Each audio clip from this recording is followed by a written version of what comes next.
ಮಳೆಗಾಲದ ಅಧಿವೇಶನದ ಮೊದಲ ದಿನನೇ ವಾಲ್ಮೀಕಿ ನಿಗಮ ಹಾಗೂ ಮೂಡ ಹಗರಣಗಳು ಸಿಕ್ಕಾಪಟ್ಟೆ ಸದ್ದು ಮಾಡ್ತಾ ಇವೆ. ಹಗರಣವನ್ನ ಸಿಬಿಐಗೆ ತನಿಖೆಗೆ ಕೊಡಬೇಕು ಅನ್ನೋದು ಬಿಜೆಪಿಯ ಒತ್ತಾಯ. ಆದರೆ ಬಿಜೆಪಿಯ ಸಿಬಿಐ ತನಿಖೆಯ ಆಗ್ರಹಕ್ಕೆ ಕಾಂಗ್ರೆಸ್ ಹಳೆಯ ಹಗರಣಗಳನ್ನು ಕೆದಕಿ ತಿರುಗೇಟು ನೀಡಿದೆ.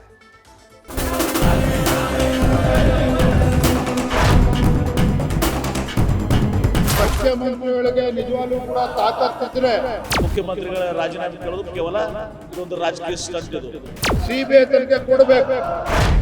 ಇವರು ಹಿಂದೆ ಸಿಬಿಐ ಅನ್ನೋದು ಯಾವಾಗ ಇವರು ಸರ್ಕಾರಗಳಿದ್ದಾಗ ಮೈಸೂರು ಮೂಡ ಹಗರಣ ದೊಡ್ಡ ಹಗರಣ. ಇದು ರಾಜಕಾರಣ ಮಾಡುವುದರ ಸಲುವಾಗಿ ಈ ಪ್ರೊಟೆಸ್ಟ್ ಅನ್ನ ಮಾಡುವಂತದ್ದನ್ನ ಮಾಡ್ತಾ ಇದ್ದಾರೆ. ನೋಡಿದ್ರಲ್ಲ, ಇದು ರಾಜಕೀಯ ನಾಯಕರ ಕಚ್ಚಾಟ. ವಾಲ್ಮೀಕಿ ಹಾಗೂ ಮೂಡ ಹಗರಣಗಳನ್ನ ಸಿಬಿಐ ತನಿಖೆಗೆ ಕೊಡುವ ವಿಚಾರಕ್ಕೆ ಏಟು ಎದಿರೇಟು. ಬಿಜೆಪಿ ನಾಯಕರ ಸವಾಲಿಗೆ ಕಾಂಗ್ರೆಸ್ ನಾಯಕರ ಪ್ರತಿ ಸವಾಲು. ನ್ಯಾಯಾಂಗ ತನಿಖೆ ಒಂದು ನಾಟಕ, ವಿಜಯೇಂದ್ರ ವ್ಯಂಗ್ಯ. ಸಿಎಂಗೆ ತಾಕತ್ತಿದ್ರೆ ಸಿಬಿಐ ತನಿಖೆಗೆ ಕೊಡಲಿ ಅಂತ ಸವಾಲು.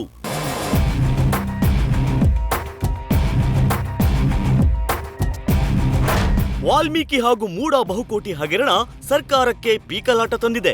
ಆದ್ರೆ ವಿಪಕ್ಷಗಳಿಗೆ ಬ್ರಹ್ಮಾಸ್ತ್ರ ಸಿಕ್ಕಿದಂತಾಗಿದೆ. ಸರ್ಕಾರದ ಹಗರಣಗಳು ಹಾಗೂ ಭ್ರಷ್ಟಾಚಾರದ ವಿರುದ್ಧ ಬಿಜೆಪಿ ನಾಯಕರು ಸದನದ ಒಳಗೆ ಹಾಗೂ ಹೊರಗೆ ಪ್ರತಿಭಟನೆ ಮೊಳಗಿಸಿದ್ದಾರೆ. ನಿನ್ನೆ ತಾನೇ ಮೂಡ ಹಗರಣವನ್ನ ಸರ್ಕಾರ ನ್ಯಾಯಾಂಗ ತನಿಖೆಗೆ ಒಪ್ಪಿಸಿತ್ತು. ನ್ಯಾಯಾಂಗ ತನಿಖೆಗೆ ಒಪ್ಪದ ಬಿಜೆಪಿ ತಾಕತ್ತಿದ್ರೆ ಸಿಬಿಐಗೆ ಕೊಡಲಿ ಅಂತ ಸವಾಲು ಹಾಕಿದೆ. ಮುಖ್ಯಮಂತ್ರಿಗಳಿಗೆ ನಿಜವಾಗ್ಲೂ ಕೂಡ ತಾಕತ್ತಿದ್ರೆ ಮೂಡ ಹಗರಣವನ್ನ ನಿನ್ನೆ ದಿನ ನಾಟಕ ಮಾಡಿದ್ದಾರೆ. ನಿವೃತ್ತ ನ್ಯಾಯಾಧೀಶರ ನೇತೃತ್ವದಲ್ಲಿ ಇವತ್ತು ವಿಚಾರಣೆ ಆಗಬೇಕು ಅಂತ ಹೇಳಿದರೆ ಅದನ್ನು ಬದಿಗಿಟ್ಟು ಸಿಬಿಐ ತನಿಖೆ ಕೊಡಬೇಕು. ಭಾರತೀಯ ಜನತಾ ಪಾರ್ಟಿ ನಿರಂತರವಾಗಿ ನಾವು ಆಗ್ರಹವನ್ನು ಮಾಡ್ತಾ ಇದ್ದೇವೆ. ಮೈಸೂರು ಮೂಡ ಹಗರಣ ದೊಡ್ಡ ಹಗರಣ. ಇದು ರಾಜೀನಾಮೆ ಕೇಳೋದು ರಾಜಕೀಯ ಸ್ಟಂಟ್ ಎಂದ ಎಂಬಿಪಿ. ಮೂಡ ಹಗರಣದಲ್ಲಿ ಸಿಎಂ ರಾಜೀನಾಮೆಗೆ ಒತ್ತಾಯಿಸಿರುವ ವಿಪಕ್ಷ ಬಿಜೆಪಿಗೆ ಸಚಿವ ಎಂಬಿ ಪಾಟೀಲ್ ತಿರುಗೇಟು ನೀಡಿದ್ದಾರೆ. ಎಲೆಕ್ಟ್ರೋಲ್ ಬಾಂಡ್ಸ್ ದೇಶದ ದೊಡ್ಡ ಹಗರಣ, ಅದರ ಬಗ್ಗೆ ಉತ್ತರ ಕೊಡಲಿ ಅಂತ ಸವಾಲು ಹಾಕಿದ್ದಾರೆ. ಮುಖ್ಯಮಂತ್ರಿಗಳ ರಾಜೀನಾಮೆ ಕೇಳೋದು ಕೇವಲ ಇದೊಂದು ರಾಜಕೀಯ ಸ್ಟಂಟ್. ಇದು ಇವರು ಹಿಂದೆ ಸಿಬಿಐ ಅನ್ನೋದು ಇವ್ರು ಯಾವಾಗ ಕೊಟ್ಟಿದ್ರು ಇವರು ಸರ್ಕಾರಗಳಿದ್ದಾಗ. ಸಿಬಿಐ ಅನ್ನೋ ಕಾಂಗ್ರೆಸ್ ಬ್ಯೂರೋ ಆಫ್ ಇನ್ವೆಸ್ಟಿಗೇಷನ್ ಅಂತ ಇದ್ರು. ನಮ್ಮ ಸರ್ಕಾರ ಇದ್ದಾಗ ನಾವು 7-8 ಕೇಸ್ಗಳನ್ನ ಇವತ್ತು ದಿವಸ ನಾವು ಸಿಬಿಐ ಕೊಟ್ಟಿದ್ದೀವಿ. ಇವರು ಒಂದೇ ಒಂದು ಕೇಸ್ ಇವರು ಸಿಬಿಐ ಇವ್ರು ಕೊಟ್ಟಿಲ್ಲ ಇವತ್ತು ದಿವಸ. ಈ ಇಲೆಕ್ಟ್ರಲ್ ಬಾಂಡ್ಸ್ನಲ್ಲಿ ಚಂದ್ರಚೂಡ್ ಅವರು ಮೊನ್ನೆ ಏನು ಈ ಇಲೆಕ್ಟ್ರಲ್ ಬಾಂಡ್ಸ್ ಬಗ್ಗೆ ಎನ್ಕ್ವೈರಿಗೆ ಇದು ಮಾಡಿದರು. ಅವಾಗ ಎಲ್ಲ ಇವರು ಇಡಿ, ಸಿಬಿಐ, ಇನ್ಕಮ್ ಟ್ಯಾಕ್ಸ್ ಎಲ್ಲ ಇವರು ಹೂರಣ ಹೊರಗೆ ಬಿದ್ದಿದೆ. ಯಾವುದು ಕೂಡ ಮುಚ್ಚಿ ಮರೆ ಇಲ್ಲ, ಪ್ರೂಫ್ ಇದೆ. CBI raid electoral bonds, income tax raid electoral bonds, ED raid income bonds. ಇದಕ್ಕೆ ಉತ್ತರ ಕೊಡು ಅಂತ ಹೇಳ್ರಿ ನಿಮಗೆ ಬಿಜೆಪಿ ಅವರಿಗೆ. ಕೇವಲ ರಾಜ್ಯ ಅಲ್ಲ, ರಾಷ್ಟ್ರದವ್ರಿಗೂ ಕೂಡ ಇದ್ರ ಉತ್ತರ ಕೊಡು ಅಂತ ಹೇಳಿ. ಇನ್ನು ಬಿಜೆಪಿ ಅಧಿಕಾರಾವಧಿಯಲ್ಲಿಯೇ ನೂರಾರು ಹಗರಣಗಳಿದ್ದವು. ಆದ್ರೆ ಯಾವುದನ್ನು ತನಿಖೆಗೆ ಕೊಡಲಿಲ್ಲ ಯಾಕೆ ಅಂತ ಸಚಿವ ರಾಮಲಿಂಗಾರೆಡ್ಡಿ ಕುಟುಕಿದ್ದಾರೆ. ಮತ್ತೊಂದೆಡೆ ಬಿಜೆಪಿಯದ್ದು ಪ್ರತಿಭಟನೆಯ ರಾಜಕೀಯ ಅಂತ ಸಚಿವ ಎಚ್.ಕೆ. ಪಾಟೀಲ್ ವ್ಯಂಗ್ಯ ಮಾಡಿದ್ದಾರೆ. ಮೂಡೋದು ಕೂಡ ತನಿಖೆಗೆ ಆದೇಶ ಕೊಟ್ಟಿದ್ದೀವಿ.